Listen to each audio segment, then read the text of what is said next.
All right, one thing to note in reference to confidentiality in the context of gang leader for a day is something that you didn't read, but is important. And if you're going to talk about confidentiality, it's really relevant.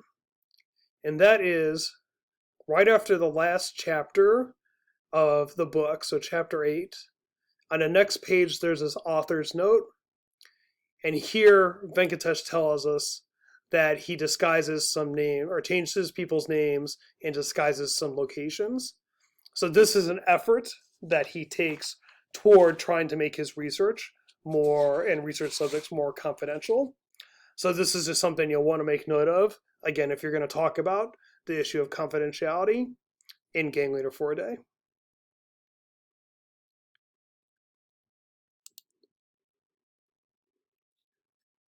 Two other principles that are in some ways related, but we want to keep them distinct, are the issues of deception, which Babby raises, and integrity, which is raised by the ASA.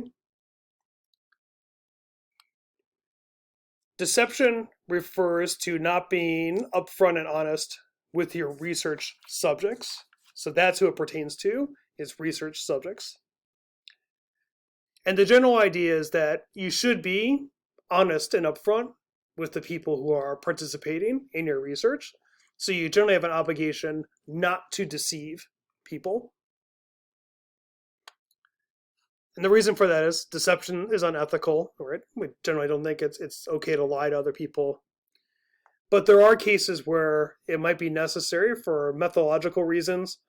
If, in particular, if the research subject knows what the study is about, that can cause him or her to alter his or her behavior. And because of that, because they know what the study is about and their behavior has changed, then the study isn't really going to be very informative because you're not getting a sense of how people really act. You're only understanding how they act when they understood they're being evaluated or studied in reference to a particular thing. So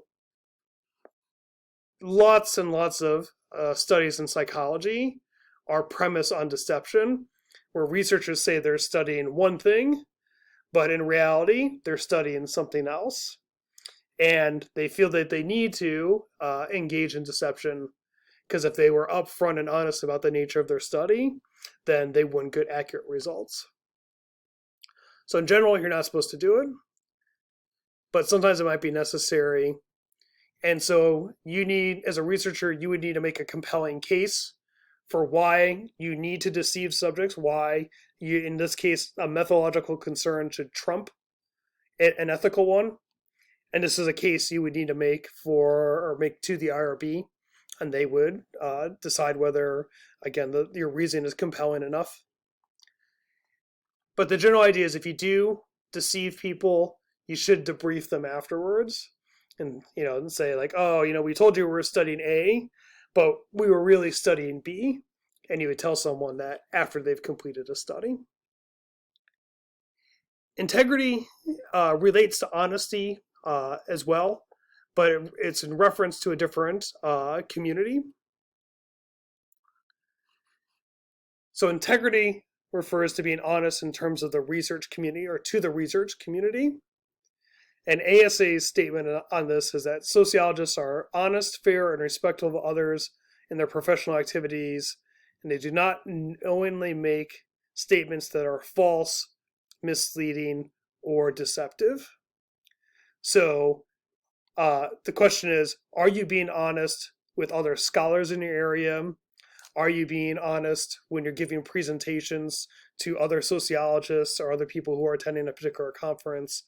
Are you being honest, say, to your professors or your dissertation advisor? This is where the issue of integrity would come in. So again, deception and integrity both relate to issues of honesty and the fact that you should be honest and you should not be dishonest. But it references different populations. Deception relates to deceiving research subjects, not being honest with them. Integrity refers to being dishonest in terms of the research community. And both of these can be relevant to Gang Leader for a Day, but make sure you're clear about which one you're talking about, and make sure if you're talking about deception, you're talking about it in reference to people that are part of the study. And if you're talking about integrity, that you're talking about in reference to Venkatesh's actions with the research community as a whole. All right, competency. This also comes from ASA. And the general idea here is that you should only start engaging in research once you are at least have the basic qualifications to undertake it. You're basically competent to work in a particular area, and then you won't go into a research area, a new topic, or a new research setting until you're up to speed on the basics of what you're supposed to do in a particular kind of situation. Now, this doesn't mean you need to be an expert on everything. This doesn't mean that you have to spend a decade studying something, like what people have written on something before you can start going into a new area. But it does mean that you do your homework before you just walk into new places, and you take steps to make sure that you are qualified, again, at least on some basic level, in order to engage the type of research that you're engaging in. We'll talk about in class of where this issue potentially comes up in Gang Leader for a Day.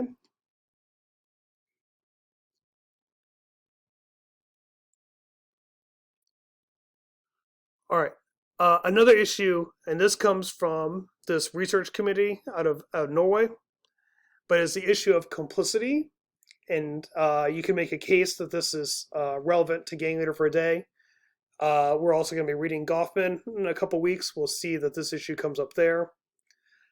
The basic idea is that you can be studying people who are engaging in unlawful activity, all right, or illegal situations, but you can't actively take part in that unlawful behavior or in those illegal activities.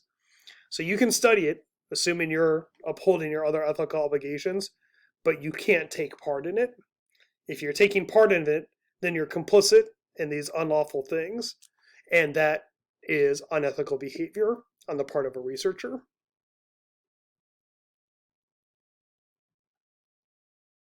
All right, and the last ethical principle we'll talk about is analysis and reporting, and this comes from Babby. The main idea here is you're supposed to be honest in terms of your research findings. So you're not fabricating data or cooking the books. You're not just making stuff up because it fits with whatever hypothesis you have. So you're being honest about the results of your study. And this is really important, that you should be honest about the shortcomings of your research. So if there are methodological problems with your study, you should mention those. What you should mention what those limitations are, because you as the researcher are going to know those limitations the best. And every study has limitations. Some studies have more limitations than others.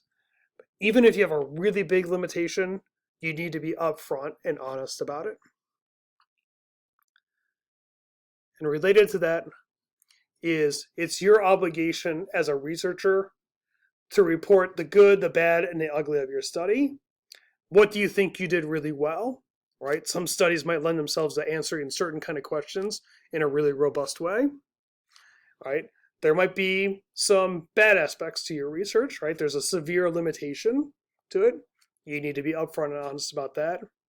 And then the ugly, if something goes terribly wrong, you need to indicate that as well.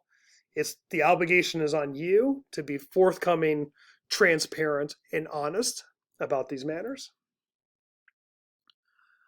All right, those are the main ethical principles that we'll be talking about. And what we'll be doing in class is we'll be talking about whether these principles or how they apply to what we're seeing in Gang Leader for a Day. And then we'll revisit these principles and talk about them and whether they apply to the context of the research that Alice Goffman conducted.